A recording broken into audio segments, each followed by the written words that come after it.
மாண்புமிகு முதலமைச்சர் அவர்களே, சிறப்பாக தேவையான நேரத்தில் சரியான முடிவெடுப்பதற்காக அனைத்து கட்சிகளையும் இங்கே வரவழைத்துள்ள நிலையில் இதை புறக்கணித்தவர்கள் இனியாவது இது ஒரு கட்சியினுடைய கூட்டம் அல்ல, தமிழ்நாட்டினுடைய நலன், தமிழ்நாட்டுடைய எதிர்காலம், மாநிலத்தினுடைய உரிமைகள் இவைகள் பாதுகாக்கப்பட வேண்டும் என்பதில் தாங்கள் பங்கேற்க தவறிவிட்டோம் என்பதை பிறகாவது உணர வேண்டும். உங்களுக்கு எல்லோருக்கும் தெரியும், நம்முடைய இடம் 39 மாற்றக்கூடாது, குறைக்கக்கூடாது. அப்படி குறைத்தால், மறுசீரமைப்பு செய்தால் 8 தொகுதிகளை நாம் இழக்க வேண்டி இருக்கும் என்பதை மிக தெளிவாக இங்கே எல்லோரும் எடுத்திருக்கிறார்கள்.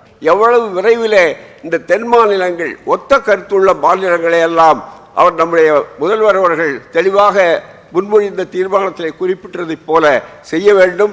அதை மக்கள் மன்றத்துக்கு கொண்டு போய் செய்யக்கூடிய அந்த வாய்ப்பை, கடமையை தவறாக செய்வோம். பாதகம் செய்பவரை கண்டால் நாம் பயம் கொள்ளலாகாது பாப்பா, மோதி மிதித்து விடு பாப்பா, அவர் முகத்தில் உமிழ்ந்து விடு பாப்பா. அண்மை செய்திகளை உடனுக்குடன் தெரிந்து கொள்ள இணைந்திருங்கள் எம் நாடு தொலைக்காட்சியுடன்.